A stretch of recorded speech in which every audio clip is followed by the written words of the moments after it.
Hey there, today you are meeting Lindsey Litton, who is an Air Force spouse and the co-founder of the MilHousing Agent Network. I actually used her network when I bought our first house in Jacksonville. She's going to talk to us about a very special city in Texas. We know that Texas is known for its fair share of bases.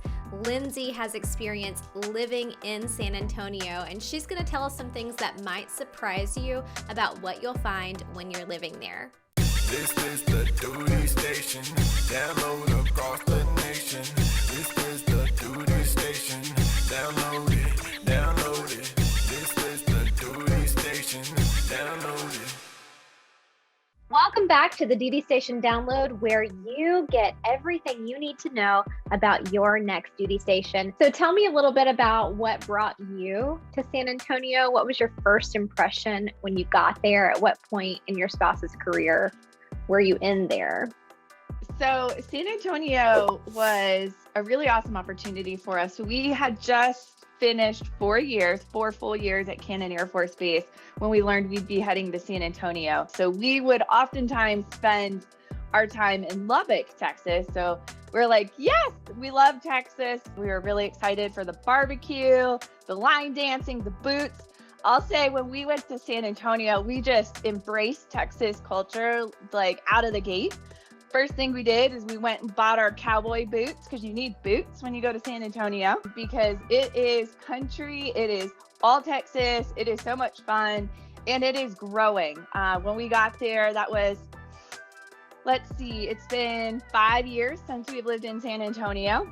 So it was on the cusp of just exploding, and it's still affordable. That was what was fun when we got there, and it's still affordable in terms of housing. So you're able to buy a lot of house in Texas in a major city and keep it within BAH. And as you know, that's really hard to do in a lot of major cities. So that's a really amazing thing about San Antonio. My husband was in his mid-career, Air Force wise. So we were joining a unit there at Randolph Air Force Base, and the base, if you've ever been to Randolph, is gorgeous. They decorate it beautifully around the holidays. You said the first thing you did when you got there was get your cowboy boots, and you're not the only person who's told me that. So I think for everyone who's listening, who's headed to San Antonio, if you don't have your cowboy boots, you've got to buy a pair as soon as you get there.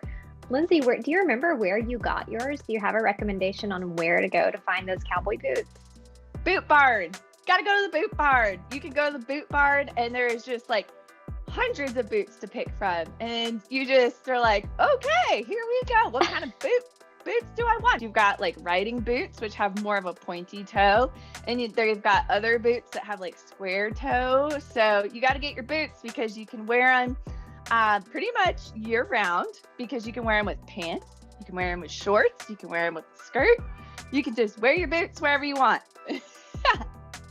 Yes, I love that. So the big thing in San Antonio is every year they have the rodeo, and it's like a month-long thing of different activities that are going on for rodeo. And my kids, we took them when they were little, and so of course they needed boots and hats and things, so they loved it. My daughter had these really cute red, white, and blue cowboy boots with the Texas star on them, which was fun. And I've got pictures of her petting these, I don't know how they get cows this clean, but these cows are just so clean, and they got these beautiful pink noses. And I've got some pictures of her hanging out with the cows. And this famous llama, they've got a llama thing that's really fun for the kids. You can go in, they've got llamas everywhere. It's like a petting zoo kind of thing. You could go in and take these pictures with these llamas and get up close and personal with them. And it was fun. So much fun. My heart is like aching over the mental image of kids in rodeo gear and petting cows and stuff. Oh yeah, and my husband would absolutely lose it. We love the rodeo. Okay, so tell me more about San Antonio. Tell me about the Riverwalk, the Alamo, all of the fun things to do while you're there. I guess really what I'm asking is, for our friend who's watching right now, what should their bucket list be? I mean, you're only there for a few years, right? You're not stationed. I mean, unless you're lucky, you're not stationed somewhere very long. So what should you be doing while you're in San Antonio? So you absolutely need to make a list, okay? At the top of your list, when you get there, you need to go see the Alamo. It's anticlimactic, so I'm not going to ruin it for everyone.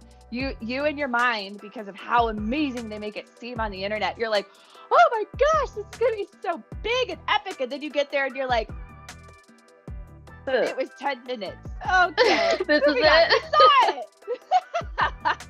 And you take pictures and you're like, okay, great. That took about 10, 15 minutes and let's go get some lunch. So it's very interesting. And it's really cool to see. So you have to go see it, but it's very small. And if you have children or a stroller, you're kind of like, okay, and we're done. So it's really kind of neat to see. So you go see the Alamo. The Alamo is right on the Riverwalk, so you can venture from the Alamo to the Riverwalk. You're gonna hang out at the Riverwalk for a bit. You're gonna realize really quick that there's a lot of steam that comes off the Riverwalk, and San Antonio in general is really humid, and there's a lot of tourists. So here's the thing for parents with little kiddos. The Riverwalk freaked me out because I had a toddler.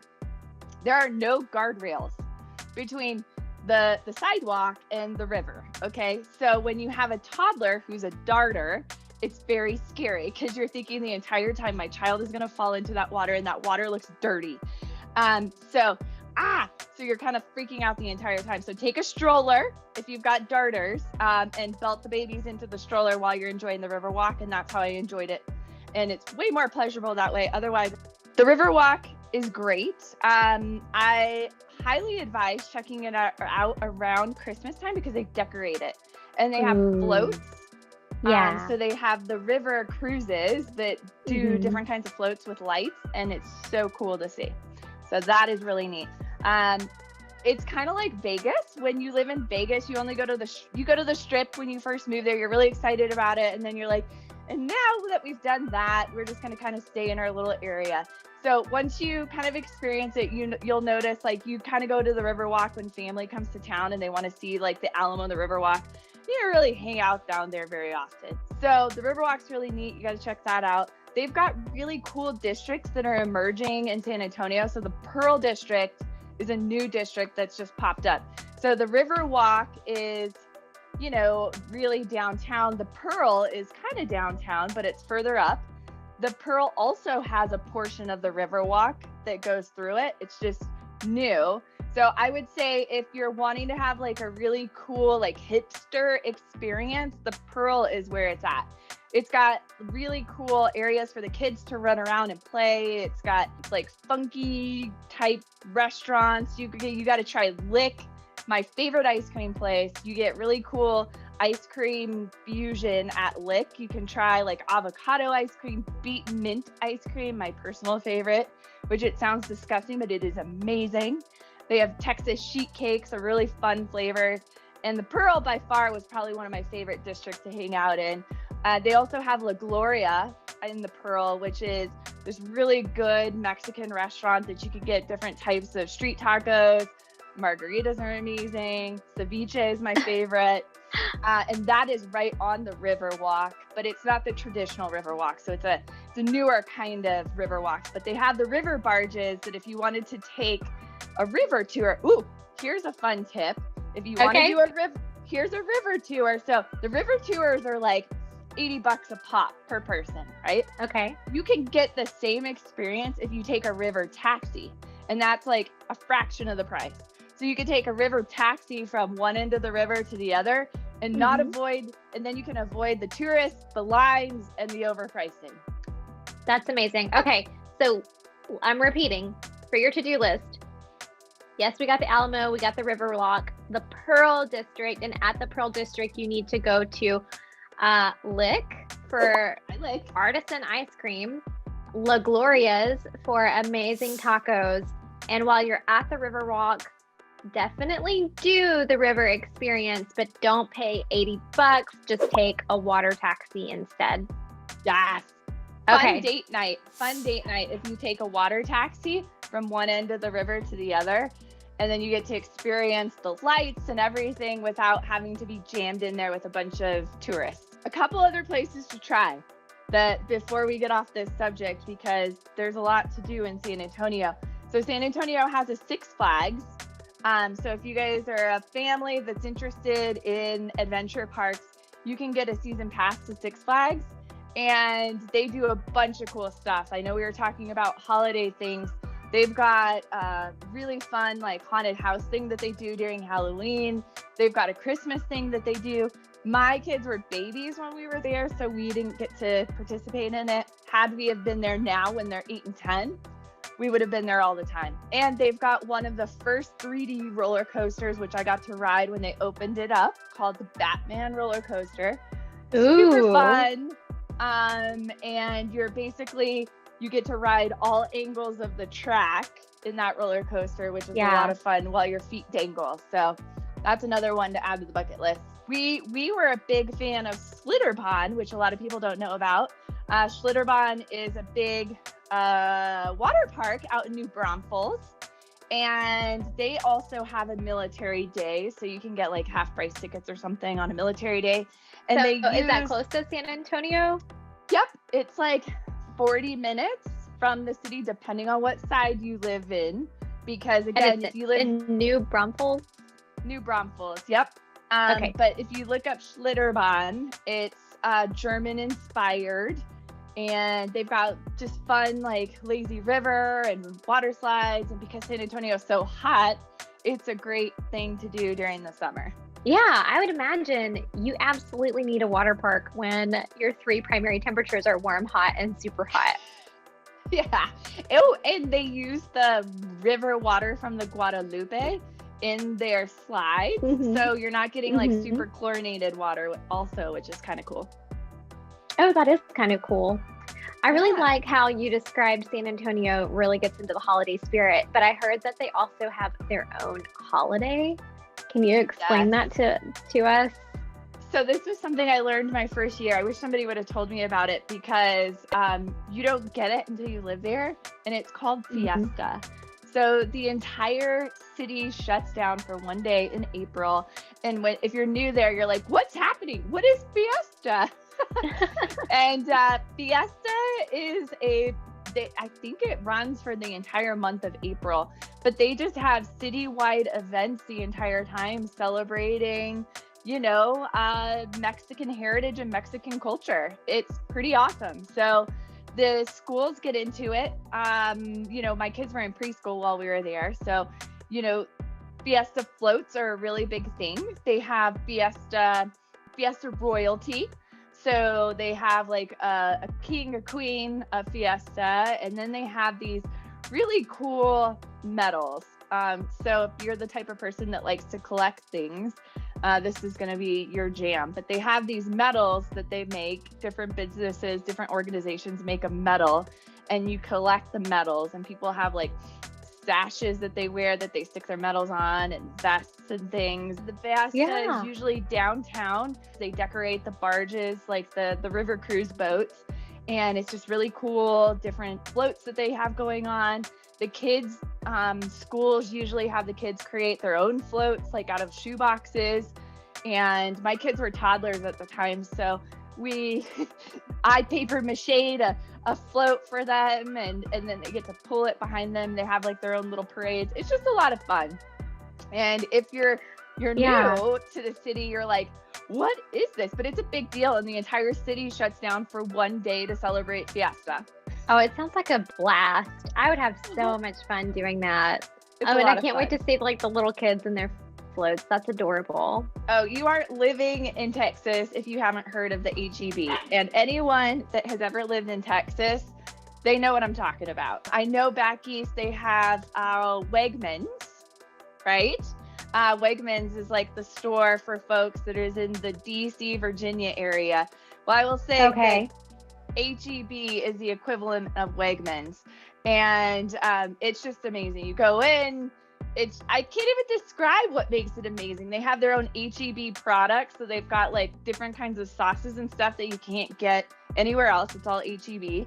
And it gets to the point where I've even seen in a lot of the spouse groups, they're like, if anybody's going to Texas, can you pick this up at 𝗏𝗍 and bring it back? So, they've got their own line of products and stuff. And they've got like a really robust organic section, which I appreciate. But they've got like super high-end 𝗏𝗍s, which is kind of like a really cool Whole Foods meets cheaper prices. So they'll have like a sushi place, and they'll have like wine tasting, and they'll have like electronics section. You can pretty much get anything you need at HEB. Honestly, I'm such a foodie, so the older I get, the more I really appreciate a super good grocery store. I love the grocery stores that you can walk into, and they've got a dining like prep area where you can take your food over and they'll cook it for you. And I love the variety. Magic, Kimber?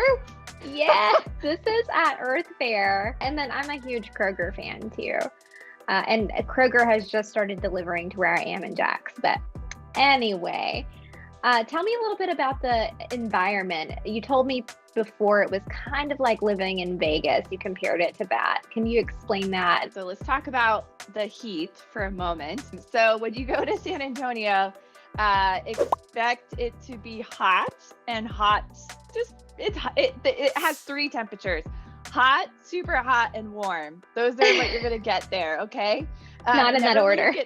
Yep. It never really gets cold, cold by the definition of Colorado or Alaska, but it does get chilly. I will say I was there when they had quote unquote snow, and it was more like freezing rain pebbles.